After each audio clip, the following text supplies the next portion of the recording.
नमस्कार दोस्तों, मैं हूं दिनेश किबोरा। स्वागत है आपका इस कार्यक्रम के अंदर। दोस्तों, आज इस विशेष प्रोग्राम के अंदर हम चर्चा करेंगे विदेश नीति की, खास तौर से कुछ ऐसे विषय जो हमें उद्वेलित कर रहे हैं या भारत के संदर्भ में देखा जाए तो वो बहुत ज्यादा महत्वपूर्ण हो जाते हैं। एक विषय जिसकी वो सबसे पहले चर्चा करेंगे वो है एससीओ समिट, जो इस समय समरकंद में चल रहा है और पूरी दुनिया उसकी ओर देख रही है कि उसमें से अल्टीमेटली क्या निकला है।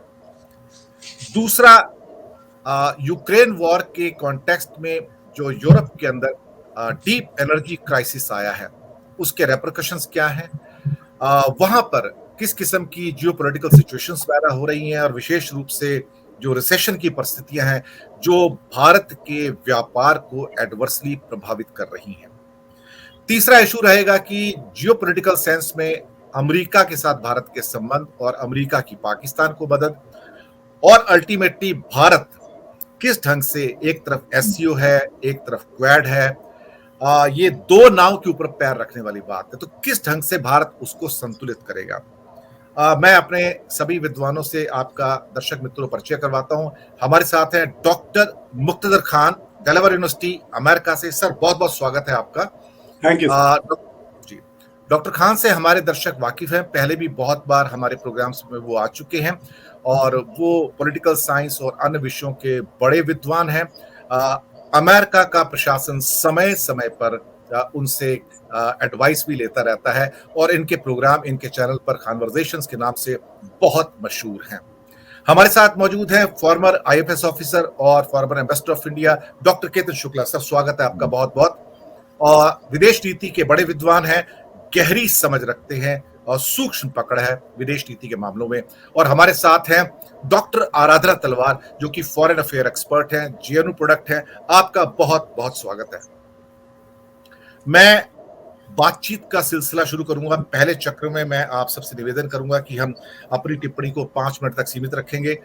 अभी जो एससीओ समिट हुआ है, उस समिट के अंदर बहुत सारी चीजें घटी हैं, जहां भारत ने पहला दिन स्किप किया है, जो बैंक्वेट था उसको भी स्किप किया है। उसके बहुत सारे डिप्लोमेटिक मीनिंग्स भी हैं।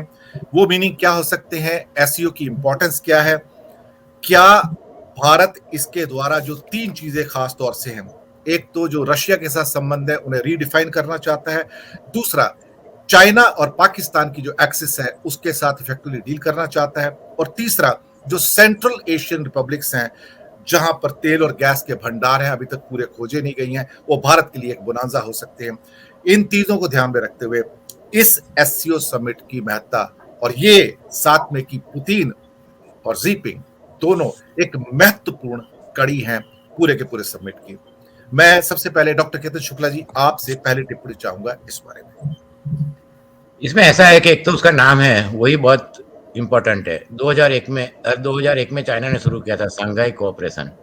तो इसमें सबसे ज़्यादा महत्वपूर्ण और सबसे ज़्यादा फायदा किसको होगा? तो ये चाइना इसमें ज़्यादा डोमिनेंट पार्टनर है। दूसरी चीज़, ये समिट का आप एजेंडा देखोगे तो उसमें कुछ इतना कतई स्ट्रांग एजेंडा नहीं है, जो डिप्लोमेटिक जार्गन टाइप कह सकते हैं। इसमें जो बातें हुई है तो ये पुतिन के लिए बहुत महत्वपूर्ण था, क्योंकि उनका जो रशिया की अभी तक पॉलिसी थी, एक पेंडुलम की तरह, अभी तक वेस्टर्न की ओर थे, पर पुतिन ने he has burnt all his bridges. So now उनके लिए एशिया एंड ईस्टर्न, वो उनके लिए इम्पोर्टेंट हो गया है। तो ये दो चीज़ों का हम मायना देखें तो आज जो मीटिंग हुई उसमें दो चीज़ें इंपॉर्टेंट थी। एक तो हमारे प्रधानमंत्री ने कहा, उसमें 5 चीज़ें कही है। एक तो 70,000 स्टार्टअप एंड 100 यूनिकॉर्न, और उसके लिए एक वर्किंग ग्रुप बनाएंगे। अब इसमें क्या होगा उसके लिए कोई डिटेल नहीं आई है। दूसरी चीज़ ट्रेडिशनल मेडिसिन की कही, इसका कोई ज़्यादा मेरे ख्याल से कोई ये नहीं है। Global supply chain disruption, food and energy security. अब ये चीज़ तो 1.5 साल से सबको पता है कि ये डिसरप्ट हो गया है। वो चाइना को भी पता है, इंडिया को भी पता है और पूरे विश्व को पता है। इंडिया को मैन्युफैक्चरिंग हब बनाएंगे, अच्छी बात है, बहुत उम्दा विचार है। और सबसे लास्ट में कहे तो उसके अंदर जो डिस्कस हुआ है कि सॉवरेनिटी, तो अब ये सभी चीज़ों को हम मिला के देखें, उन्होंने एक मिलेट ईयर डिक्लेयर किया है। अब ये मिलेट ईयर का क्या मतलब निकलेगा, ये अभी मेरे ख्याल से सभी विशेषज्ञ और सबको सोचना पड़ेगा कि मिलेट की वजह से पूरे दुनिया के विश्व की फूड क्राइसिस में क्या फ़ायदा होगा। तो तो ये चीज है। पर इसमें सबसे इंपॉर्टेंट चीज ये है कि जो 8 कंट्री है, तो ये आपने जैसे बताया कि 3.5 बिलियन पीपल और बाकी 20 कंट्री और 5 और ज्वाइन कर रहे हैं, जिसमें इजिप्ट है, कतार है, सऊदी अरेबिया है। तो ये एक बहुत बड़ा ये एक ऑर्गेनाइज्म बनता है, पर उसके काफी कॉन्ट्राडिक्शन है इसमें। एक तो सबसे पहले जो आपने कहा कि इसका महत्व क्या रहेगा, तो जियो पॉलिटिकल सिचुएशन में अब एक चीज बहुत क्लियर होती जा रही है कि एक और अमेरिका है और दूसरी और बाकी जो कंट्री है, तो उसके अंदर बाइपोलर कह सकते हैं। पर ये G77 और नाम वाली सिचुएशन नहीं रहेगी, क्योंकि उस टाइम एक और अमेरिका था, एक और रशिया था, और चाइना इतना डोमिनेंट नहीं था। इसमें ये यूक्रेन वॉर के बाद एक परिस्थिति ये जो डेवलप हो रही है, वो जो काफी हमारे लिए गंभीर है कि चाइना डोमिनेंट रहेगा। रशिया यदि वीक होगा तो चाइना को ये डर है कि रशिया वीक होगा तो अमेरिका और यूरोप का ध्यान चाइना की ओर ज्यादा रहेगा और उनको क्रिटिसाइज, उनको ज्यादा ये फेस करना पड़ेगा। तो चाइना बैलेंस एक्ट कर रहा है। पुतिन ने भी कहा कि China has express their concern. इसका मतलब ये होता है कि चाइना ने कोई ब्लैंकेट उनको ये नहीं कहा है कि हम ये, उन्होंने ये यूक्रेन का वॉर का भी कहीं जिक्र नहीं किया है।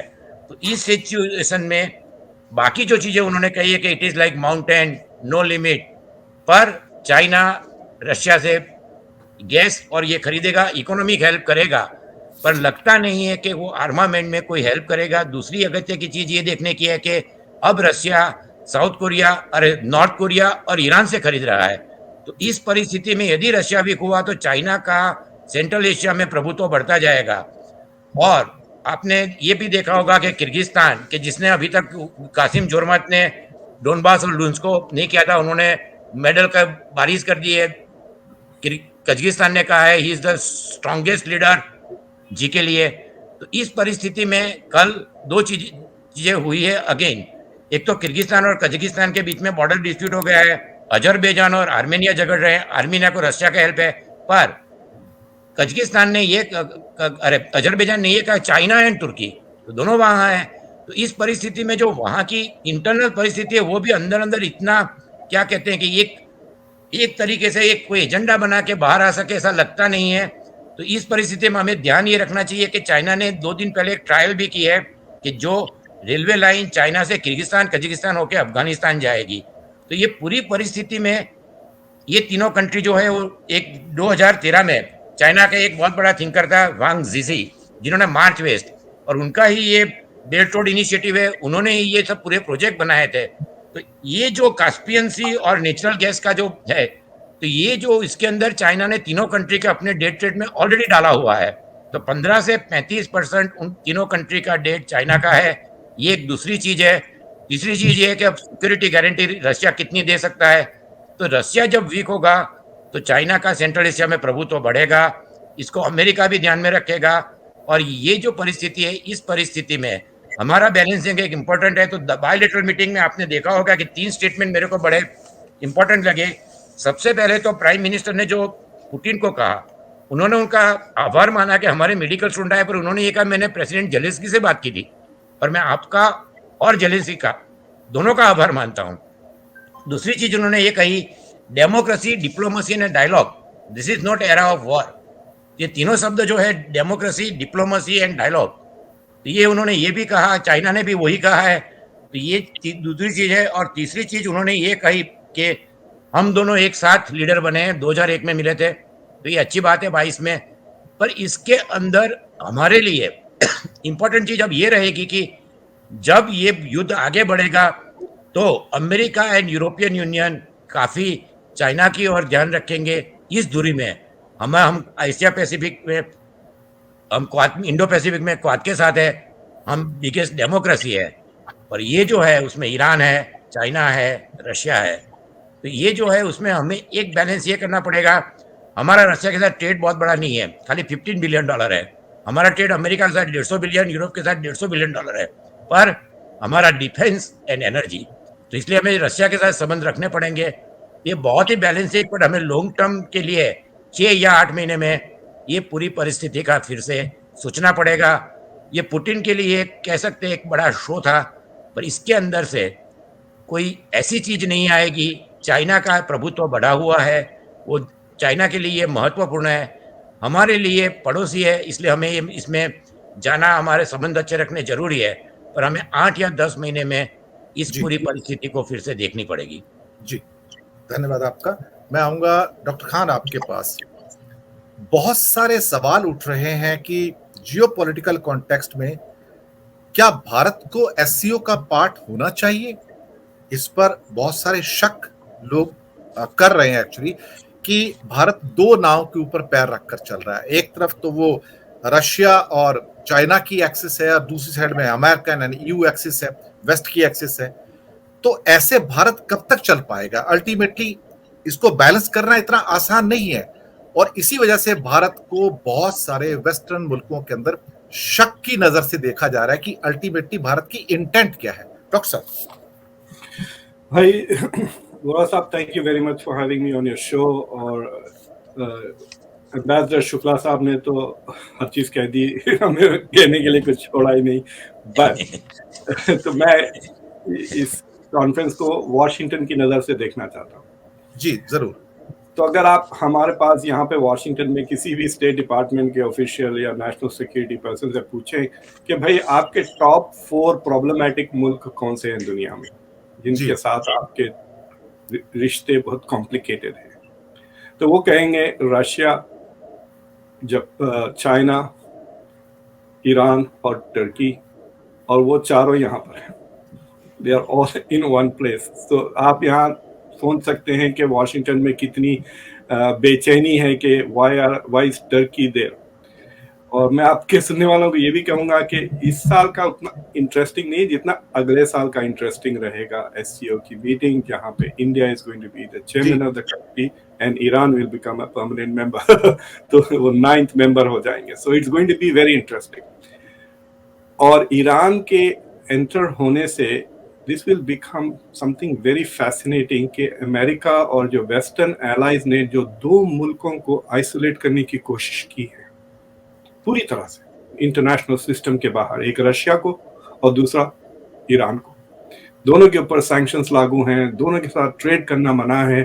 They are trying to make this status permanent परायास, और एससीओ ने इनको लेजिटिमाइज कर दिया है। मतलब रशिया इज, ऐसा लग रहा है कि it is one of the most important and central country इस मीटिंग में, जितना अहमियत पुतिन को दी जा रही है। तो मुझे लगता है कि सारे वेस्टर्न कैपिटल्स में ये पूरे इवेंट को बहुत ही गुस्से से देखा जा रहा है। They are very unhappy. तीसरी चीज ये है कि SCO can not be ignored. अगर आप देखें हर रिपोर्ट एससीओ की 2 चीजें एम्फसाइज करती हैं कि SCO is 40% of the world's population, 30% of the global GDP. इसका मतलब ये है कि आप एससीओ जो भी करता है इट इज ग्लोबली सिग्निफिकेंट। तो एससीओ का चाइना को और रशिया को और ईरान को और तुर्की को वहां बुलाना, और अफगानिस्तान भी ऑब्जर्वर स्टेटस स्टेट बन गया है, विच मीन्स अनदर पराया स्टेट जिसके ऊपर सैंक्शंस लगे हुए हैं अमेरिका के, वो भी वहां पे लेजिटिमेटली पार्टिसिपेट कर रहा है। तो ये एक पहला मुद्दा है कि this is going to create a wider divide west और रेस्ट के बीच में। ये दरार बन रही है, जिसकी बड़ी कोशिश की गई थी 1991 के बाद से कि ये वेस्ट और ईस्ट का दरार खत्म कर। दूसरी चीज ये, मैंने जितनी भी चीजें बताई आपको एससीओ की अहमियत, उन सारी वजूहात के वजह से India can not stay away. उन्हीं रीजन। ये और बात है कि अगर इंडिया छोड़ देता है तो वो पॉपुलेशन 40% से गिर जाएगा, 30% से जीडीपी गिर जाएगी। तो इंडिया गिव्स इट ग्रेविटास। दूसरी चीज ये है कि India is probably the best democracy in that group. India से ऊंची रैंकिंग की डेमोक्रेसी कोई भी नहीं है उस ग्रुप में।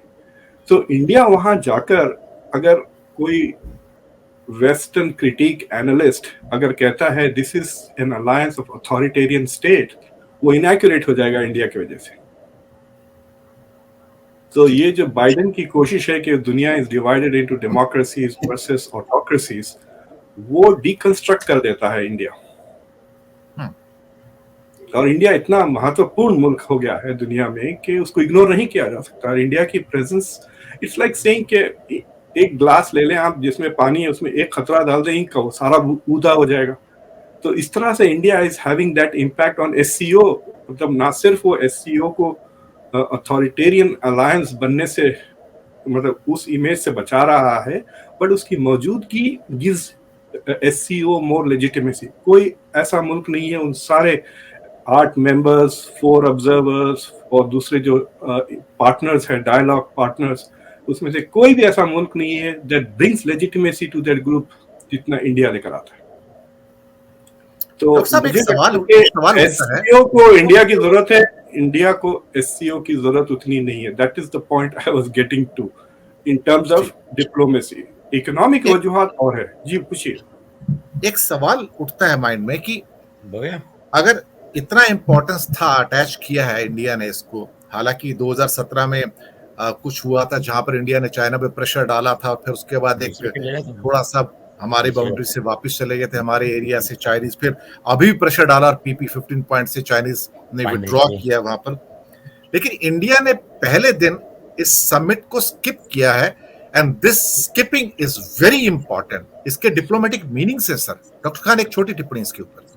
इसकी चक्कर ये है कि जो informal dinner, that is what he wanted to miss. वो जो इनफॉर्मल डिनर था जिसमें सब 8 के 8 leaders would be in the same room, तो मुझे लगता है कि दो एक्सप्लेनेशन थे। एक कि वो he does not want to give Shehbaz Sharif the opportunity कि वो आके गले मिल लें इनसे तो एक वो प्राइम मिनिस्टर पाकिस्तान को, उनको वो चांस नहीं देना चाह रहे। दूसरी चीज ये है कि व्हाट विल ही डू अगर वो, मतलब स्नैक्स उठाने गए, वहां पे जी जिनपिंग भी है, आप भी है, तो क्या आप उनको हाथ बढ़ाएंगे? क्या वो रिस्पॉन्ड करेंगे? आपने देखा वो जो वीडियो जिसमें फोटोग्राफ्स ली गई हैं, दैट फोटोग्राफ में इट इज वेरी क्लियर कि इंडिया को, I mean I was very offended. मतलब I am not a big fan of Modi, but I was offended कि उसको कोने में रखा गया। He was in the far corner, और एक कॉर्नर में पाकिस्तान के। India should not be seen through the lens of India-Pakistan relation. India or Xi Jinping, Putin or Modi should have been in the middle with the host. जो बीच के चार है, बाकी दो बाहर होने चाहिए थे. That would be true reflection of the significance of countries, उनका power, उनकी economy. तो ये जो मोदी को रखा गया, I think the Indian Ministry of Foreign Affairs should be very upset with it, और उसका कुछ ना कुछ behind the scenes reaction होना चाहिए. ये एक चीज है।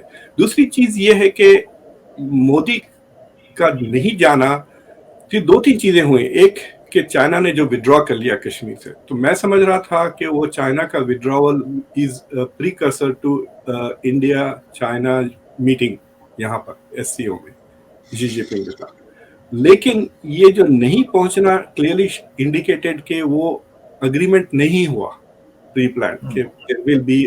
तो आप नोटिस करें कि जो बायलैटरल्स अनाउंस किए गए थे वो सिर्फ ईरान, उज्बेकिस्तान और रशिया के साथ, और एक अनस्केड्यूल्ड जो हुआ है, which is actually very interesting, we should talk, Erdogan के साथ जो हुआ है, that is the unscheduled meeting. But अभी तक मुझे जितनी खबर है वही हुई है।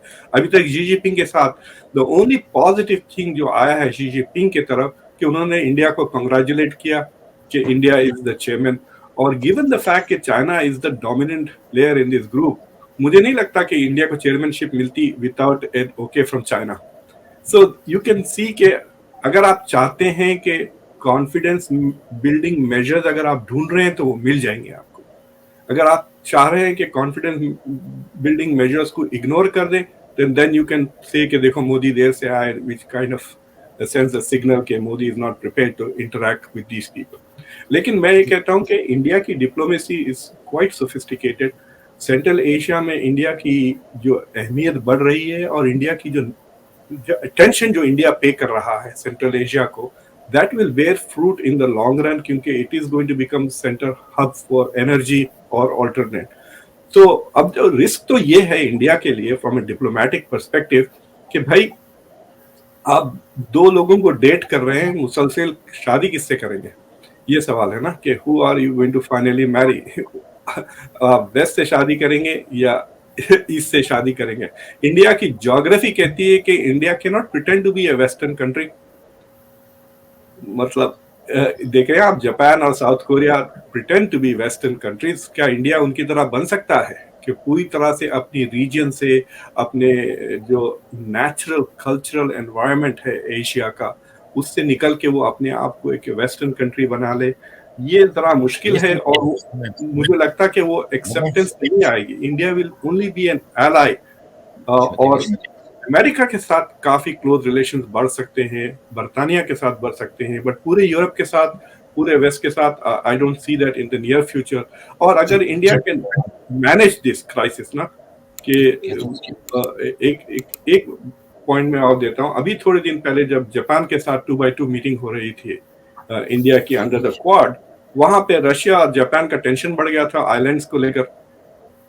So India is now Japan का भी दोस्त है, रशिया का भी दोस्त है। अगर इन दोनों के बीच में झड़पें हो जाती है, then what will India do? और ये जो इन्होंने स्टेटमेंट पुतिन को दिया है कि this is not an era of war, वो वॉशिंगटन के लिए है। और वो स्टेटमेंट में एक और दिलचस्प टच ये था, उन्होंने नहीं कहा कि ये this is not an era of war, उन्होंने कहा कि this is not an era of war, जैसा मैंने आपको फोन पर कई बार कह चुका हूँ। So basically this is not for the west, ये अमेरिका के लिए है कि कहना कि I am constantly telling Putin कि ये जंग गलत है, गलत है, गलत है। So this is a signal to Washington DC कि मैं इनसे बात तो करता हूँ लेकिन इनको टोकता भी हूँ। So that is how India is managing this delicate situation. जी बिल्कुल जी सर। अब मैं आपके पास सेकंड राउंड में आता हूँ। मैं डॉक्टर आराधना आपके पास आता हूँ। बहुत सारे विशेषज्ञ ये कहते हैं कि भारत का एससीओ में होना इसलिए इम्पोर्टेंट है कि India doesn't want Asia to be hijacked by China. ये एक बहुत इंपॉर्टेंट इशू है यहाँ पर, और कहीं ना कहीं ऐसा लगता है कि जैसे चाइना अपना प्रभुत्व जमाने के लिए किसी भी सीमा तक जा सकता है, और चाइना की एक पॉलिसी है लॉन्ग गेम की, वो शॉर्ट गेम कभी नहीं खेलता, लंबी दूरी के गेम खेलता है। ये मेरे दो सवाल हैं आपसे कि India doesn't want the Asia to be hijacked by China, और सेंट्रल एशिया बहुत इंपॉर्टेंट है इंडिया के लिए, आपकी टिप्पणी। जी, एक्चुअली केतन सर और खान सर ने काफी चीजें कवर कर ली हैं, but I would like to also add few points. Vora sir, पहले तो मैं ये कहना चाहूंगी, मेरी ऑब्जर्वेशन जो एससीओ एट लार्ज को लेकर है, फिर मैं उससे आपको अपना जवाब दूंगी कि इफ आई सी, जैसे खान सर ने एक वेस्ट से बताया है कि उन्होंने क्या, how they are perceiving SCO. अगर मैं एससीओ को लार्जर कॉन्टेक्स्ट में देखूं, और इस वक्त जरूरत है कि हम इस ग्रुपिंग को एक लार्जर कॉन्टेक्स्ट में देखें। अगर मैं देखूं for example from Russian point of view, and I agree with Khan sir कि it is a predominantly right now a very unexpected but Russian dominated चल रहा है उधर बातचीत या फॉर्मेट्स, where you see कि रशिया हर जगह फैला है, जबकि इसकी एससीओ की जब स्टार्ट ही हुई थी, द होल पॉइंट वाज कि China wanted to increase its influence in Russian backyard, which is of course these all the stan countries. लेकिन अब ऐसा हो गया है कि ये जो एससीओ है, इस वक्त मैं इसको एक बदलते इंटरनेशनल ऑर्डर में देखना चाह रही हूँ। रशिया का एक बहुत इंपॉर्टेंट पिलर है अपनी फॉरेन पॉलिसी का इस वक्त, which is greater Eurasian partnership. जो वो चाहते हैं वो एस्टैब्लिश करें, specially with countries like India, China end of course आपकी जितनी बाकी एशियन कंट्रीज होंगी। इस नजरिए से एससीओ इस वक्त काफी रशिया के लिए इम्पोर्टेंट है। अगर मैं इंडिया के लिए देखूं, ऑन द अदर हैंड, ये जो मॉडल्स हैं जो आपके ले लीजिए greater Eurasian projects and SCO, it works for India also, because एक कन्वर्जेंस ऑफ इंटरेस्ट आता है हमारे जो इकोनॉमिक मॉडल हो गए या हमारी जो नेशनल इंटरेस्ट हो गए, उनको मीट करने के लिए। अगर मैं उस हिसाब से देखूं, for me SCO more is about a diplomatic platform, जो इस वक्त फॉरेन पॉलिसी इंडिया की एस्टैब्लिशमेंट भी जानती है।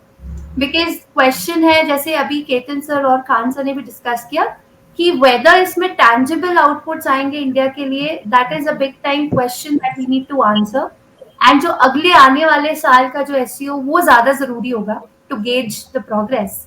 But yes, having said that, India establishment foreign policy समझता है इस बात को कि हमारा वहां जाना जरूरी है for various reasons. One of the factor is, जो आपने पूछा मुझे, कि to counter China's expanding influence in the organization, regional grouping. क्योंकि जी जिनपिंग के लिए भी एससीओ बहुत इंपॉर्टेंट था, ये वाला उनका जाना उधर for their own domestic reasons, to build his domestic credentials, to strengthen that, और ऑफ कोर्स चाइना और रशिया का जो रिलेशन है उसको गेज करने के लिए, चाइना पाकिस्तान का जो रिलेशन है, to the point that Pakistan ने आज बोल भी दिया है कि हम चाइना की वन चाइना पॉलिसी सपोर्ट करते हैं, and those who interfere with this it is a matter of concern because वो चाइना की इंटरनल सॉवरेनिटी पे इंटरफेयर कर रहे हैं. सो इस हिसाब से ये वाला एससीओ इंडियन डिप्लोमेसी, जहां तक मेरी समझ है, इस डॉक्टर आराधना, इसी कॉन्टेक्स्ट में मनमोहन सिंह के टाइम में चीजें बड़ी क्लियर हो गई थी, जहां इंडिया ने चाइना वन पॉलिसी को मानने से ऑलमोस्ट इनकार कर दिया था, और उसका बहुत बड़ा डिप्लोमेटिक मीनिंग था, क्योंकि इंडिया के लिए ये एक पैराडाइम शिफ्ट था उस पॉलिसी में, जहां पहले वो ताइवान को एक्चुअली एक किस्म से थोड़ा एक अलग डोमेन के रूप में मानता आया था, लेकिन पहले एक मानता था, अब उसने अलग करना शुरू किया, उसको ताइवान को सेपरेट कर दिया, उसने कहा कि मैं चाइना वन पॉलिसी को नहीं मानता हूं. और ये मुझे लगता है कि इंडिया की फॉरेन पॉलिसी में बड़ा शिफ्ट था उस समय, और इस सरकार ने उस शिफ्ट को कायम भी रखा है.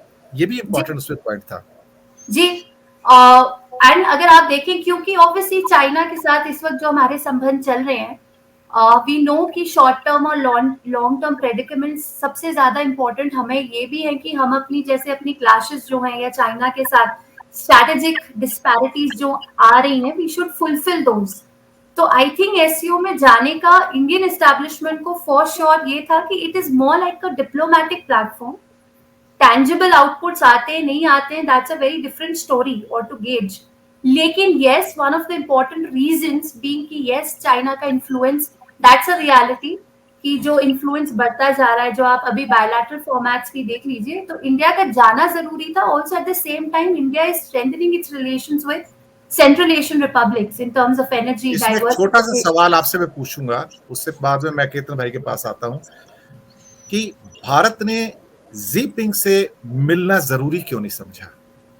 इसमें मुझे मेरी समझ कुछ ऐसी कहती है कि मुझे लगा कि इंडिया का ये टफनिंग स्टैंड है. अगर मैं प्रीकर्सर टू द जो देखूं SCO meet, India was very clear कि आपका मिलिट्री और economic, and it has always been even under previous governments, कि आप इकोनॉमिक और सिक्योरिटी एंड डिफेंस रिलेशन साथ में पैरेलली नहीं चला सकते. अगर आपको इकोनॉमिक स्टेबल रखने रिलेशंस और डिप्लोमेटिक रिलेशंस, आपको अपनी सिक्योरिटी और आपके डिफेंस रिलेशंस भी रखने जरूरी हैं स्टेबल. तो इस वक्त जो हाल फिलहाल में बॉर्डर क्लैशेस हुए हैं, उसके बाद जो स्टेप्स हुए हैं या जो पॉलिसीज हुई हैं, I think that is one signal probably may be India is showing that we need to have a proper disengagement at the border, और आगे रीअश्योर करना कि ये चीजें बार बार रिकर नहीं हो. So I think that was one of the toughening stand, मैं कह सकती हूँ कि इंडिया ने शायद लिया होगा, जो इस वक्त हमारे सिक्योरिटी के इश्यूज चलते हैं उस बैकग्राउंड में. जी बिल्कुल. मैं आता हूँ केतन जी आपके पास. एससीओ समिट जिस बैकग्राउंड में हो रहा है, वो है ईयू के अंदर, यूरोप के अंदर इस समय गहराता हुआ एनर्जी संकट, और उसका ओरिजिन भी देखा जाए तो रशिया से ही आ रहा है सारा का सारा, और उसी कॉन्टेक्स्ट में एससीओ वाज इंपॉर्टेंट. ये वेस्ट ऐसा लगता है कि दोहरी मार सह रहा है. अमेरिका ने पॉलिसी तो बना दी, एक तरफ प्राइस कैप भी आ रहा है, दूसरी तरफ से सैंक्शंस भी हैं, लेकिन उन सैंक्शंस की सारी मार तो यूरोपियन देशों पर पड़ रही है. अमेरिका तो अनअफेक्टेड है ऑलमोस्ट.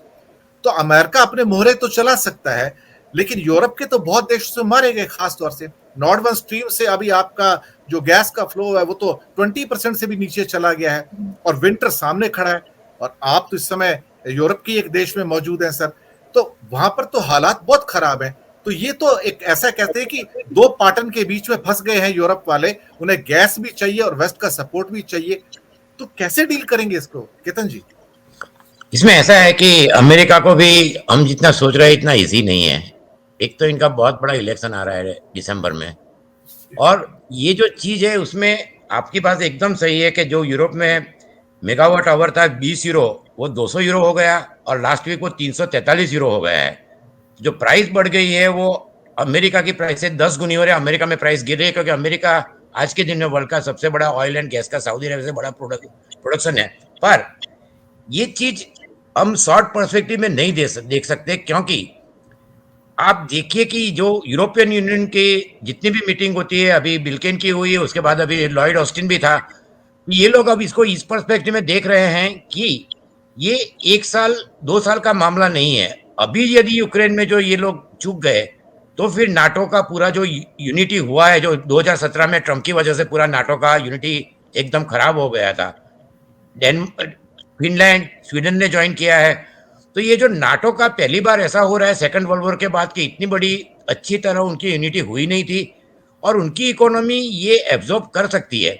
जैसे मैंने पहले एक बार बताया था कि जर्मनी ने $60 बिलियन, स्वीडन ने $25 बिलियन, फिनलैंड ने $10 बिलियन, और ये आगे जाके उनकी जो फाइनेंशियल और इकोनॉमिक कैपेसिटी अमेरिका और यूरोपियन यूनियन की है, वो मुझे लगता है 1 या 2 साल तक उनको दिक्कत नहीं होगी। पर इस परिस्थिति में लोगों में, जैसे स्वीडन में अल्ट्रा अभी 3 सीट से राइट जीत गया है, इटाली में शायद राइट गवर्नमेंट आ सकती है, पर ये सब के बावजूद भी यूरोपियन यूनियन को ये स्थिति में आज के दिन में मुझे लगता है कि अगली साल तक ये लोग इसको ले लेंगे, और इसके बाद यदि ये लंबा चला तो 24 या 25 के बाद रशियन गैस वो कंप्लीटली लेना बंद कर देंगे, और उसके बाद रशिया को बहुत दिक्कत होगी। तो इसके लिए मैं ये मानता हूं कि ये यूरोप और अमेरिका का इतना गंभीर प्रॉब्लम नहीं है जितना रशिया के लिए है, और ये प्रॉब्लम रशिया के लिए बहुत ही गंभीर हो सकता है, क्योंकि बाद में उनकी डिपेंडेंसी टोटली चाइना के साथ हो जाएगी, और चाइना ऑलरेडी गाज़प्रोम से 50% डिस्काउंट पे ले रहा है और यूरोप में बेच भी रहा है। तो इस परिस्थिति में रशिया के पास फिर बहुत ही कम ऑप्शन रहेंगे। तो ये जितनी जल्दी हो सके, पर अब लग नहीं रहा है कि पुतिन, यूएन सेक्रेटरी जनरल ने बात की, मैक्रोन ने बात की है, पर अभी तो युद्ध विराम की बात नहीं लग रही है। पर पुतिन के लिए सबसे अच्छी चीज़ ये है कि अभी इस युद्ध से जितनी जल्दी छुटकारा ले ले, वो हमारे लिए भी अच्छा है, रशिया के लिए भी अच्छा है। बाकी यूरोपियन यूनियन और अमेरिका, मुझे लगता है कि जिस तरह का उन्होंने 10 साल का नाटो में चाइना के लिए स्ट्रेटेजिक पेपर बनाया है, कल जर्मन चांसलर ने कहा कि we have now learn lesson and we will not depend on China. तो इस परिस्थिति में ये आगे जाके बिडेन को लोग काफ़ी, ये जो बिडेन को लोग समझते हैं कि बहुत, पर वो 73 सेनेटर है, 8 साल वाइस प्रेसिडेंट रह चुके हैं, फॉरेन पॉलिसी के एक्सपर्ट है, और मैं हमेशा कहता हूँ वो शास्त्री जी की तरह है। उनका रेटिंग अमेरिका में बढ़ रहा है, और इस परिस्थिति में ये मुझे नहीं लगता है कि यूरोपियन यूनियन या अमेरिका बैक डाउन करेंगे। लोगों को मुश्किल ही होगी, वो तो होना ही है, पर अमेरिका में भी इन्फ्लेशन 8% है, उनका भी रेट बढ़ने वाला है। पर अमेरिका की परिस्थिति यूरोप से काफ़ी अच्छी है, पर ऐसा कह सकते हैं कि सेक्रीफाइस तो उनको करना पड़ेगा, जैसे सेकंड वर्ल्ड वॉर में 5 साल किया था। इस गैस प्राइसेस के इंक्रीज होने से लोगों ने अपनी स्पेंडिंग कट की है, उस स्पेंडिंग कट होने से वहां पे रिसेशन आने का खतरा है, और भारत के एक्सपोर्ट्स ऑलरेडी बहुत सफर किए हैं। 38-40 बिलियन डॉलर के एक्सपोर्ट पिछले महीने डाउन होकर 33 बिलियन पे आ गए हैं, which is a huge reduction as far as exports are concern. 50,000 crore का एमएसएमई सेक्टर को झटका लगा है उसके लिए सर। हमारे ऊपर तो बहुत बुरा इम्पैक्ट है उसका, केतन भाई। इसका इम्पैक्ट होगा, क्योंकि मैं कहता हूं ना कि जिससे रिसेशन तो आने वाला है, उसको अमेरिका या यूरोपियन यूनियन कोई रोक नहीं सकता। इसकी सबसे बड़ी इम्पैक्ट होगी हमारे जो मेजर सेक्टर है, textile, leather and James and jewellery. तो इसमें इम्पैक्ट इसीलिए आएगा कि अब क्रिसमस मार्केट तो मेरे ख्याल से खत्म हो जाएगा। यूरोप और अमेरिका में लोग ज़्यादा खर्चा फूड और एनर्जी पे करेंगे, तो ये एक पहली चीज़ है। दूसरी चीज़ ये होगी कि आईटी सेक्टर में भी हमें इम्पैक्ट होगी, और कई अमेरिकन कंपनी ने भी ये शुरू किया है, तो ये कट डाउन होगा। तो इसकी वजह से हमें सबसे बड़ी गंभीर परिस्थिति ये हम देख सकते हैं, एक डॉलर सभी करेंसी के अगेंस्ट बहुत ही स्ट्रांग होता जा रहा है, डॉलर ऊपर जाएगा। और दूसरा ये होगा कि हमारी करंट अकाउंट डेफिसिट $300 बिलियन के ऊपर चली गई, तो फिर परिस्थिति जैसा आपने बताया वो लग रहा है कैसा शायद हो सकता है, तो परिस्थिति थोड़ी गंभीर हो सकती है। इसलिए हमें एक्सपोर्ट डाइवर्सिफाई करके कैसे वो बढ़ा सकते हैं, इसके लिए बहुत ही जल्दी ध्यान देना पड़ेगा। एमएसएमई को पैकेज देना चाहिए, जैसे अमेरिका ने अभी तक $3 ट्रिलियन बिडेन ने अलग अलग फील्ड में दे दी है, यूरोप भी दे रहा है, तो ये हमें करना पड़ेगा। पर ये अभी से करेंगे तो दिसंबर तक परिस्थिति हालात अच्छे होंगे। बिल्कुल। मैं डॉक्टर खान आपके पास आता हूँ। यूरोपियन कॉन्टेक्स्ट में एनर्जी क्राइसिस है, लेकिन इस क्राइसिस ने यूक्रेन क्राइसिस ने 3 मेजर क्राइसिस को दुनिया में जन्म दिया: फूड, फ्यूल एंड फर्टिलाइजर। ये तीनों की तीनों जो चीजें हैं वो हर देश को बुरी तरह से प्रभावित कर रही हैं, भारत भी उनमें से एक है। जियोपॉलिटिकल सेंस में आप इन समस्याओं को जो यूरोप से निकल कर आ रही हैं, उनको आप किस रूप में देखते हैं? और केतन भाई ने जो बातें की हैं उस कॉन्टेक्स्ट में भी। डॉक्टर साहब। देखिए, ये जो फूड फ्यूल वगैरह की जो इनसिक्योरिटीज पैदा हुई हैं, उसका ग्लोबलाइजेशन पे असर ऐसा हो रहा है कि ग्लोबलाइजेशन जो एक ग्लोबल मार्केट क्रिएट करा था, वो टूट के रीजनलाइजेशन की तरफ जा रहा है। तो यानी ये होगा कि आप अपनी सप्लाई चेन्स ऐसे स्ट्रक्चर करेंगे इन द फ्यूचर कि आपका सप्लायर करीब हो और रिलायबल हो और ट्रस्टवर्दी हो। जो पहले ग्लोबलाइजेशन था उसमें सिर्फ प्राइस वाज द की, कितना हम प्रॉफिट मैक्सिमाइज कर सकते हैं, इसलिए आप दूर दूर भी चले गए, चाइना में इन्वेस्ट कर दिया वगैरह। अब जो हो रहा है कि लोग बोल रहे नहीं, लेट्स बी मोर थॉटफुल कि लेट्स रिड्यूस, तो आप देखेंगे क्लस्टर्स बन जाएंगे ग्लोबलाइजेशन के। तो एक लॉन्ग टर्म असर हो जाएगा restructuring of the global economy, खासतौर से जहां तक के फूड और फर्टिलाइजर की बात है, because you can adjust this. Energy की चीज ये है कि दो चीजें हम ये नहीं कर रहे हैं कि I think there will be an increase trend towards nuclear energy. Europe में बातचीत शुरू हो जाएगी, जर्मनी में ऑलरेडी ये बात कह रहे हैं कि we can go nuclear again, यानी कि डिपेंडेंस जो ऑयल वगैरह पे है वो कम होने लगी। दूसरी चीज ये है कि सोलर एनर्जी की तरफ भी, दूसरे सस्टेनेबल एनर्जीज की तरफ ज्यादा इन्वेस्टमेंट हो जाएंगे। So the green economy is going to grow faster to escape ये जो ऑयल और गैस की जो डिपेंडेंसी है। और इंटरेस्टिंगली, अगर टेक्नोलॉजिकल इनोवेशन के वजह से अगर ऑयल एंड गैस की अहमियत कम हो जाती है तो सेंट्रल एशिया पे लॉन्ग टर्म असर हो सकता है, because central Asia is a big producer of gas. और जहां तक कि ये इकोनॉमी है, आपको पता है पिछले एक हफ्ता has been really really bad for the US. Unexpectedly inflation has gone up, not down. Consumer price index बढ़ गया है और America is technically in recession. पिछले 2 क्वार्टर से इकोनॉमी हैज श्रंक, लेकिन एक अजीब सा है सिचुएशन, क्योंकि पहले क्वार्टर में the labour market was rich, लेकिन अब जो है सो आप देख रहे हैं कि इन्फ्लेशन इस मतलब स्टबर्न इन्फ्लेशन कह रहे हैं कि इट इज नॉट मूविंग। दूसरी चीज ये है कि अब एम्प्लॉयमेंट स्लो हो गया है। तीसरी चीज ये है कि अगर फेड्स इंटरेस्ट रेट्स बढ़ाते हैं तो the economy will begin to shrink even faster. तो third quarter is going to be very critical, जिसमें इलेक्शन भी अब आ रहे हैं मिड टर्म में। तो मुझे लगता है कि all of this is connected to the amount of money US is throwing against Russia Ukraine में। भाई बात हो रही है कि ये यूरोप की सिक्योरिटी, आपको पता है कि किसी भी यूरोपियन मुल्क ने अमेरिका के 10 मतलब 0.25% भी इन्वेस्ट नहीं किया इस जंग में। जो सेकंड बिगेस्ट कंट्रीब्यूटर है वो पोलैंड है। मतलब पोलैंड को, मेरे अल्फाज को माफ करें, वो झक मार के उसको सब करना पड़ेगा, वो तो उसका पड़ोसी है। It is right there Poland. उसके बाद बर्तानिया है। ये बातें तो बहुत कर रहे हैं फ्रांस, जर्मनी वगैरह, लेकिन they are not putting their money where their mouth is.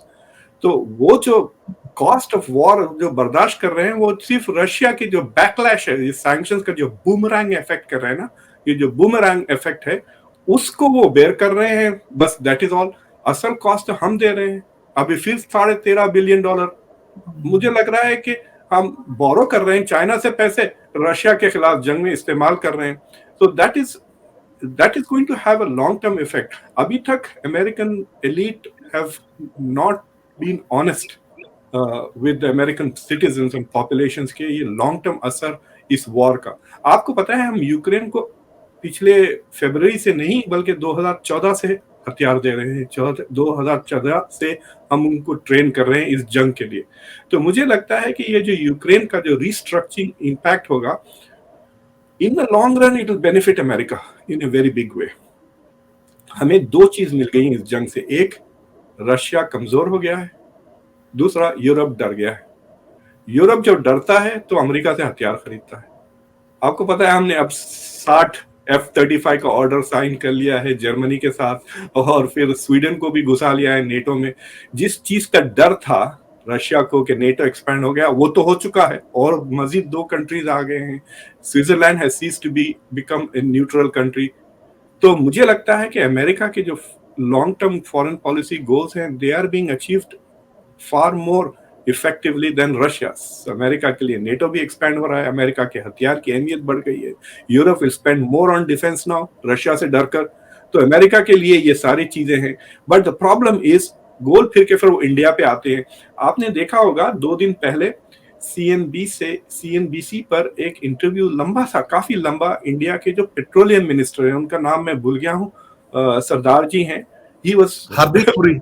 हाँ, तो उनको वो कॉर्नर करने की कोशिश कर रही थी सीएनबीसी की रिपोर्टर के, आप ये जो प्राइस कैप्स है उसके बारे में आप क्या कहते हैं, आप कैसा, आप डेमोक्रेसी होते हुए यूक्रेन को क्यों नहीं सपोर्ट कर रहे हैं वगैरह, आप रशिया से क्यों गए।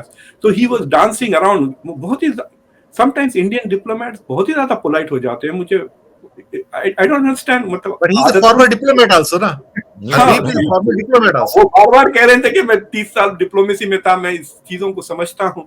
He did not push back, जैसा जयशंकर पुश करते हैं ना इंस्टेंटली वापस, तो he did not push that back। But ये जो इंडिया डिमांड कर रहा है, यूएस इज डिमांडिंग कि European national interest, European interest के लिए दूसरे मुल्क अपने नेशनल इंटरेस्ट को सैक्रिफाइस करें, दैट इज द डिमांड ना। तो आप सवाल का सीधा सीधा जवाब दें कि Europe is not making the sacrifices that Europe is demanding Asia to do. मतलब मैं लिख के भिजाता हूं उनको, अगर कहना है तो मैं लिख देता हूं, आप कह दें सिंपल चीज, why doesn't Europe make the sacrifices for European security which it is demanding of India. So it is an interesting scenario कि ये जो रिस्ट्रक्चरिंग होगी, लेकिन इंडिया के पास जो एब्सेंस, इंडिया जो ह्यूज कंज्यूमर है ऑफ एनर्जी, और इंडिया की मैन्युफैक्चरिंग में तवज्जो ज्यादा है, यहाँ एससीओ में भी India is now pitching itself as a manufacturing giant बनना चाहता है। अगर आप मैन्युफैक्चरिंग जायंट बन रहे हैं तो आपकी एनर्जी डिपेंडेंस बढ़ेगी, समझे ना, ये याद रखें। चाइना का भी जो एनर्जी कंजम्पशन जो है is all based on manufacturing. So India will have to think long term कि एनर्जी डोमेस्टिकली कैसा जनरेट किया जाए। Look at nuclear energy, look at hydro energy, look at solar energy. ये गैस और oil पे ज्यादा डिपेंड ना करें, that is an important part. मैं एक बात ये कहना चाहता हूँ कि एक छोटी सी मिसाल देता हूँ। मेरी जो यूनिवर्सिटी है वो अमेरिका से पुरानी है, जिस यूनिवर्सिटी में मैं पढ़ाता हूँ, वी आर ओल्डर। बाइडेन को हमने, हाँ, यूनिवर्सिटी ऑफ डेलावेयर, बाइडेन हमारे यूनिवर्सिटी, मेरे डिपार्टमेंट के ग्रेजुएट हैं, और मेरी यूनिवर्सिटी के पास खुदा का शुक्र है इतने पैसे हैं जो बात मुल्कों के पास भी नहीं है। उसके बावजूद हमको 3 साल में एक बार लैपटॉप देती थी यूनिवर्सिटी, अब 4 साल हो गए अब 4 साल में एक बार नया लैपटॉप देती है। तो मैं कह रहा हूं कि आप कितने भी अमीर हो, ये जो इन्फ्लेशन है, जो ग्लोबल इकोनॉमी है, उसका असर जरूर हो रहा है, और America is feeling the pinch. और जो मिडिल और लोअर मिडिल क्लासेस है अमेरिका में, उनके लिए फूड और एनर्जी का जो प्राइसेस, अभी भी थोड़ा सा प्राइस कम हुई, लेकिन it is still nearly 50% more than what it was 1.5 साल पहले। तो इसका जो America is a very strange country. आपको पता है अमेरिका में मुश्किल से 5-10% पॉपुलेशन ऐसा होगा जिनके पास $1000 बैंक में रिजर्व है। आई गारंटी यू कि इंडिया में there are more people with $1000 saving than in America. हालांकि ये डिस्पोजेबल इनकम नहीं है, डिस्पोजेबल इनकम नहीं है। उसका मतलब ये होता है कि जरा भी क्राइसिस आ गई तो आपकी डोमेस्टिक इकोनॉमी में क्राइसिस आ गई, क्रेडिट कार्ड पे चले जाते हैं, आप कर्जे लेना शुरू हो जाते हैं।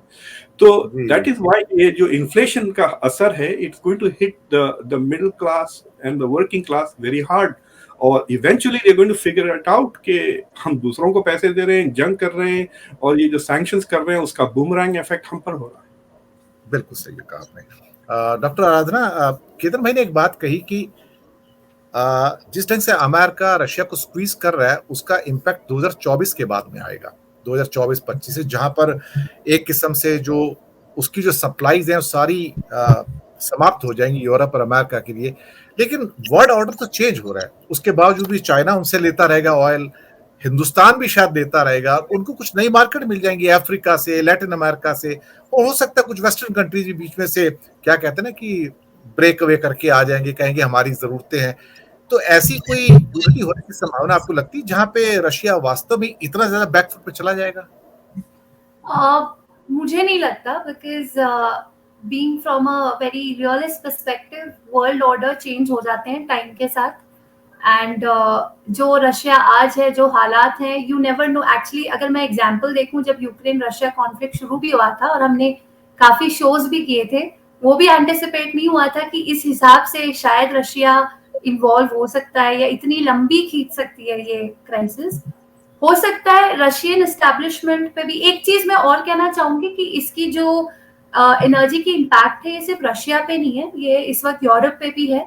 उनके जो कंट्रीज हैं, दे आर कमिंग टुगेदर और वो बातचीत कर रहे हैं, बिकॉज विंटर इज कमिंग, जो बहुत फेमस स्लोगन है, and they are all prepared for the dark winter that they are setting इन।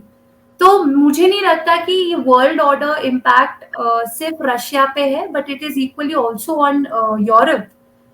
कही बात अगर 2 साल 2024 के बाद, मुझे नहीं लगता कि रशिया या कैलकुलेट नहीं किया होगा रशियन एस्टैब्लिशमेंट में, बिकॉज एक फर्क है रशिया की जो करंट फॉरेन पॉलिसी है और जो हमारी यूएसएसआर फॉर्मर सोवियत की, that was more, I feel, ideologically driven. आजकल जो फॉरेन पॉलिसी रशिया चला रहा है, it's very pragmatic, it is very economic oriented. Russia को पता लगता है कि उनको क्या करना, उन्होंने एंटिसिपेट किया होगा। That's the reason they are diversifying, that's the reason they are coming up with jargons कि भाई हमें अपनी डाइवर्सिफिकेशन करनी है, they are running after markets. उनको भी पता है कि इसके लॉन्ग टर्म इम्पैक्ट्स हो सकते हैं। See, again, I'm basing my analysis on the present situation. You never know, I may be proved wrong. 2024 बहुत दूर है। पहले तो 2024 का जज करने के लिए तो मैं तो पहले ये देखना चाहूंगी कि यूक्रेन और रशिया की जो क्राइसिस है किस मोड पे जाती है। That will determine Russia's position. Putin का भी एक स्टेटमेंट था सीयू समिट से निकलता है कि we also want to end the war. तो शायद कहीं कुछ इंडिकेशंस आ रहे हैं कि they are reconciled to the fact कि they can not beat the Ukraine in open war. Absolutely, absolutely. हमने जब ये शो स्टार्टिंग में किया था, हमने यही सोचा था कि हो सकता है कि Russia may turn out to be a very powerful, probably, और जो ज्यादातर यही सोच हो रही थी। लेकिन look how the crisis has turned out to be। तो 2024 मैं एक्चुअली ऑनेस्टली तब गेज करूंगी, डिपेंडिंग कि अब क्राइसिस कहाँ किस मोड पे जाती। Is it going to be another Afghanistan for Russia? फिर तो जो केतन सर कह रहे हैं वो सही हो जाएगा। Now it all depends how the crisis is. It's going to be a repeat of history, right? 7 जो हमारे पहले हुए हैं, या तो रशिया उसके लिए तैयारी रखे अपनी कि this is going to be another trap जहाँ वो घुस गए हैं, या फिर Russia might come out very smartly for the simple reason that Putin कितना भी ideological justifications देता है अपनी foreign policy को लेके, he is very pragmatic. He plays his cards, using ideology to justify his pragmatic actions. तो अब उसने यूक्रेन तो कर लिया है, बट अब वो यही कह रहा है, एससीओ में भी, भारत ने भी, इंडिया ने भी यही बोला है कि भाई मैं तुम्हें फोन करके कह रहा था, it's not the air of war, which जो खान सर ने बहुत सही बोला, वो था तो वेस्ट के लिए। पर उसी लाइन में सिमिलरली रशिया ने 2 मिनट नहीं लगाए बोलने के लिए, we will come out of it very soon. वो समझते हैं ये आज का दौर है, ये बहुत डिफरेंट है, ये 70s 80s का दौर नहीं है कि जहाँ पे एक देश में घुस गए। And that is an experience from US itself कि आप 10 साल किसी कंट्री में घुस जाओ, उसके बाद निकलना मुश्किल है आपको। आई थिंक 2024 और उसके बाद की जो प्रेडिक्शन केतन सर ने कही है सच हो सकती है या नहीं हो सकती, अगेन डिपेंडिंग कि यूक्रेन वॉर क्या मोड़ लेती है। Is Russia coming out powerful?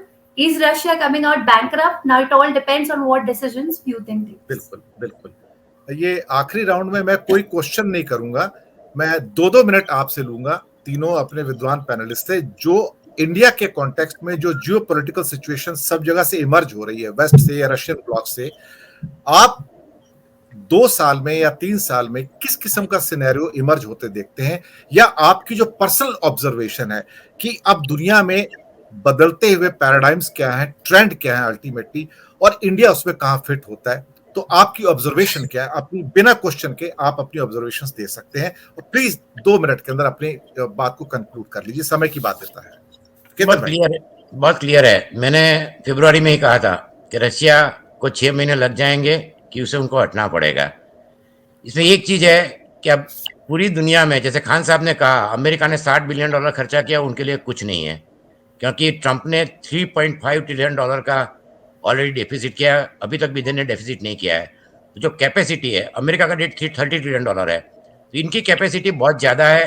इनको ये मानना कि ये चीज़ों से ज़्यादा फर्क नहीं पड़ेगा, इलेक्शन में यदि उनकी मेजोरिटी आई तो मुझे लगता है कि ये चीज़, एक तो अमेरिका को लॉन्ग टर्म फायदा है, हर एक कंट्री अब 2% जीडीपी खर्च करने को यूरोप में तैयार है, तो ये अमेरिका को बहुत बड़ा बेनिफिट मिलेगा। उनकी जो डिफेंस इंडस्ट्री बहुत पावरफुल है। दूसरी चीज़ ये है कि पुतिन ने अभी तक हुडिनी की तरह हमेशा बाहर आ गए थे, 20 साल तक उनका लक अच्छा चला, बट नाउ दिस टाइम ये जो है कि यूरोप और अमेरिका ने अब डिसाइड किया है कि इनके पर डिपेंडेंस चाइना रशिया पे रखने का क्या परिणाम आएगा, जो जर्मनी को वार्न किया था। तो ये एक बहुत बड़ी घटना है, और अमेरिका ने $300 बिलियन चिप्स के लिए ऑलरेडी पैकेज दिया है। तो जो खान साहब कह रहे थे अब सबको जो ट्रेड ब्लॉक अलग होंगे, तो इसमें हमें अब ये ध्यान रखना में 3 चीज करनी पड़ेगी। एक तो हमारा मैन्युफैक्चरिंग एसएमई एमएसएमई को बहुत अच्छा बढ़ाना पड़ेगा, जीडीपी रेट 10 के ऊपर ले जाना पड़ेगा, और तीसरी चीज जो आज प्रधानमंत्री ने कही थी कि हमारा जो मैन पावर है उसको हम स्किल कर रहे हैं। तो जो रेलवे में बीटेक वाले गैंगमैन के लिए जाते हैं, तो हमारा जो डेमोग्राफिक डिविडेंड है उनका यदि हमने यूटिलाइज नहीं किया तो वो फिर डेमोग्राफिक लायबिलिटी या बहुत ही गंभीर परिस्थिति। इसलिए ये तीनों चीज़ों को ध्यान में रख के जितनी जल्दी हो सके इतने इकोनॉमी में उनके पैकेज पैरामीटर और ये लॉन्ग टर्म विजन के साथ उनको 6 या 1 साल में पूरा प्रोग्राम बनाना पड़ेगा। नहीं तो परिस्थिति मुझे लग रहा है कि अमेरिका और यूरोप जितना भी लोग सोचते हैं, ये उनके लिए मेरे ख्याल से मिड टर्म इलेक्शन के बाद परिस्थिति और क्लियर होगी, और उसके बाद अमेरिका की इकोनॉमी जितनी लग रही इतनी खराब नहीं है, वहाँ 10 मिलियन जॉब अभी भी खाली पड़ी है। तो ये परिस्थिति में मुझे लग रहा है कि हमें खूब सावधानी से अच्छी तरह बैलेंस के इकट्ठे रहना चाहिए। ऐसे में जाना बहुत अच्छा था, पर पूरा जो है हमारा इकोनॉमी सर्वगुणम कांचनम आश्रयते, इकोनॉमी बहुत अच्छी तरह ये करनी पड़ेगी। जैसे अफगानिस्तान और स्टार वॉर के बाद 90 में रशिया का चेचेनिया का जो लीडर था वो वापस गया है, उसने ऑलरेडी रिजाइन कर दिया है। तो बाकी भी थोड़ी सुख बुगाहट रशिया में होनी शुरू हुई है। तो इस परिस्थिति में पुतिन जल्दी वॉर खत्म करेंगे तो सबको फायदा है, पर अब यूरोप और अमेरिका रशिया की एनर्जी और चाइना के सप्लाई पे ज़्यादा भरोसा नहीं करेंगे। ये एकदम दीवार पे लिखी हुई चीज़ है। जी जी जी, मैं अंतिम टिप्पणी के लिए फिलहाल डॉक्टर खान, उसके बाद मैं डॉक्टर आराधना तलवार के पास आऊंगा। खान साहब, हैदराबादी बिरयानी का टेस्ट कैसा होगा? अपनी ऑब्जर्वेशन से बताइएगा जरा, क्या उसका टेस्ट आने वाले सालों में खराब होने जा रहा है या थोड़ा सा और अच्छा बेहतरीन हो जाएगा, जरा बताइए। वेज होगा कि नॉन वेज होगा? सर वेजिटेरियन ही बिरयानी भी होती है हैदराबाद में। जी जी, जब मैं 14-15 साल का था, जब बड़ों के साथ बात करता था तो लोग कहते थे मुझे, आप बच्चे हैं अभी, बड़ों के साथ मत बात करो। और जब बच्चों की हरकत करता था, बड़े हो गए, बच्चों की तरह हरकतें ना करो। तो बीच में फंसा हुआ था, कई साल वो सिचुएशन था। India is like that. India का चक्कर ये है कि इट इज नॉट क्लियर कि India is a developed major power या it's still a developing country. यहाँ फंसा हुआ है इंडिया। इंडिया हैज इस कस्प पर है, it is not fully major power कि वो फर्स्ट वर्ल्ड के मुल्कों की तरह बिहेव करें, और it is not exactly a developing country, गाना या पाकिस्तान या बांग्लादेश की तरह नहीं है कि चुपके खामोश बैठे और अपने इंटरेस्ट को डिफेंड ना करें। तो इंडिया वो दो नाव छोड़ दें आप। इंडिया का ये situation is much more trickier because if it over extends itself as a power तो it could undermine its economic growth. ठीक है। और आते आते एक सवाल ये भी था कि कहीं ना कहीं भारत की ग्रोथ को यहाँ का जो एक सोशल फैब्रिक है जो इस समय थोड़ा सा बिखरता हुआ नजर आ रहा है, मुझे मेरी चिंता वहां से भी निकल रही है। एक मिनट उसके ऊपर भी। हाँ, तो what I want India to do is के फॉरेन पॉलिसी में आप अपना एक्सर्ट करें, but keeping in mind India's economic interest.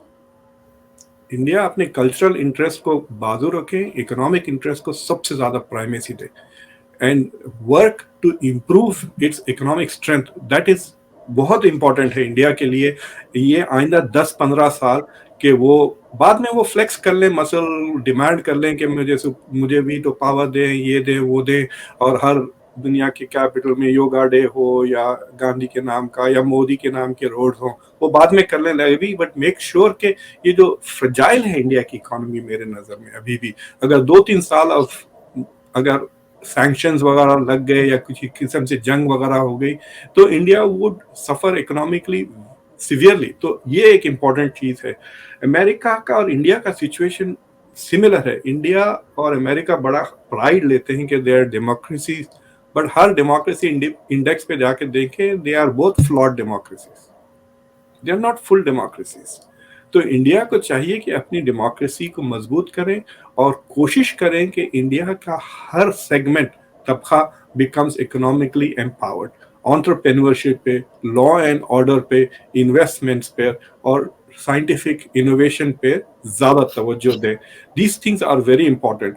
India की मुझे लगता है कि India is not only poised well और काफी अच्छी पॉलिसीज की वजह से over the decades, but India के लिए जो इंटरनेशनल सिस्टम जिस तरह से बन रहा है, India is could potentially benefit. And I think the आइंदा 25-30 साल के लिए जो क्रिटिकल इशू है कि both India and the US, China need the West to economically grow. ये कंज्यूमर इकोनॉमीज है ना। अगर अमेरिका खरीदना बंद कर दिया तो Japan, Germany, South Korea, Taiwan, Singapore, China, इन सब के इकोनॉमीज डूब जाएंगे। These are all export driven economies. America is importing from all of these. West import कर रहा है। तो the only alternative to the Western markets जो इंडिया और चाइना के लिए है is each other. अगर आप एक सिनेरियो इमेजिन कर सकते हैं where India and China have a free trade scenario कि ये छोटे मोटे बॉर्डर झड़पों को साइड में रखें और दोनों की इकोनॉमीज खोल दें, आई हैव अ फीलिंग कि they will become the biggest economic sector in the already. ये सेकंड एंड थर्ड बड़े इकोनॉमीज हैं, आप वो छोड़ दें दूसरे जापान को, they are not going to go very far, they are reaching their peak. अभी तो ये राइज हो रहे हैं ना, दीज कंट्रीज के peaks are very far away. दोनों इंडिया और चाइना के peaks are very far away. China, Japan तो अपने वो पीक पे चल रहा है कई सालों से। सो आई हैव अ फीलिंग कि if India and China should make each other their number one priority for diplomatic improvement and do that through economic trade. ये जो पिछले 2 साल में जो इकोनॉमिक ब्रेकअप्स हुआ, that is not a good thing for both of them. And I have a feeling कि this is the key. अगर India China अपने रिश्ते को बेहतर कर लेते हैं, then both will dominate the world. बिल्कुल आखिरी छोटी टिप्पणी के लिए डॉक्टर तलवार, आप तो कुल्लू मनाली की खूबसूरत पहाड़ियों से आती हैं, वो आपका होम स्टेट भी है और आपकी पैदाइश भी वहां हुई है। तो भारत की खूबसूरती बरकरार रहेगी क्या आने वाले सालों में डिप्लोमेटिकली और जियोपॉलिटिकल सेंस में? क्या हिंदुस्तान इतना ही अट्रैक्टिव रहेगा जितना आपका शहर कुल्लू मनाली है? जी, वैसे काफी पॉइंट्स खान सर और केतन सर ने कवर किए हैं, लेकिन बस just to end the discussion, मेरा मानना ये है कि फॉरेन पॉलिसी एनालिसिस जब भी आप बनाते हैं किसी भी कंट्री की, ज्योग्राफी एक बहुत इंपॉर्टेंट डिटर्मिनेंट रहती है। और आपने अभी मेंशन भी किया कुल्लू मनाली, दैट मींस और emphasising also again on geography. Geography determine करती है आपके स्ट्रेटेजिक इंटरेस्ट, और इस वक्त वो काफी इंपॉर्टेंट है इंडिया के लिए। The very fact that we have a certain geography which is what is actually shaping our decisions, our actions, our foreign policy orientation.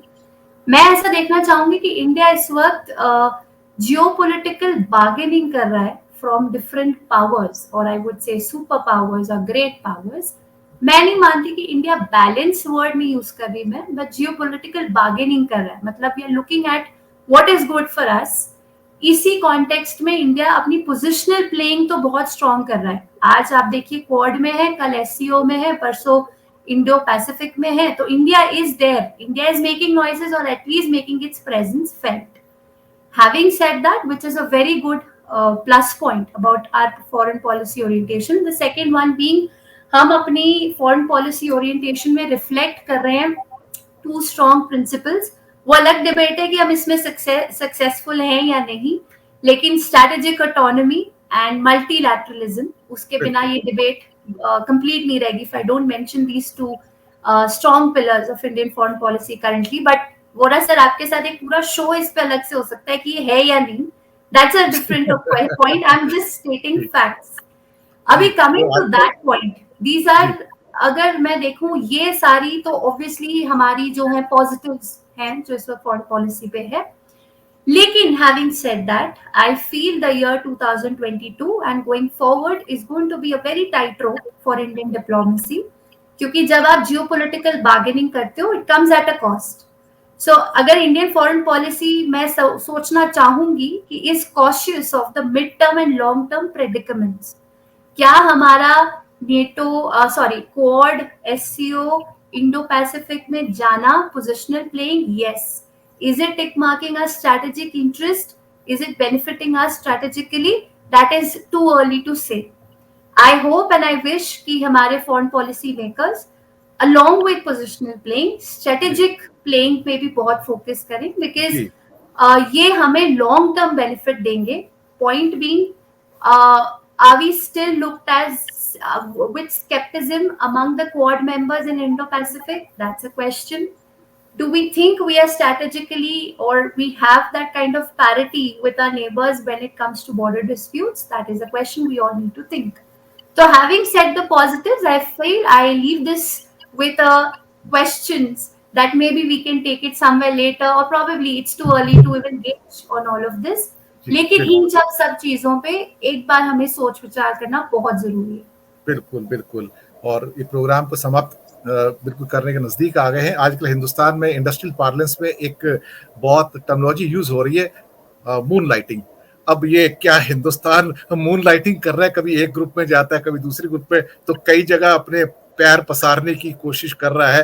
तो जो कंपनियों के ऊपर दोष लग रहा है, शायद हो सकता है कि वो दोष आज भारत के लिए भी टर्मिनोलॉजी के तौर पर यूज किया जा सकता है. इंडिया मून लाइटिंग कर रहा है क्या बहुत सारे ग्रुप्स के साथ में?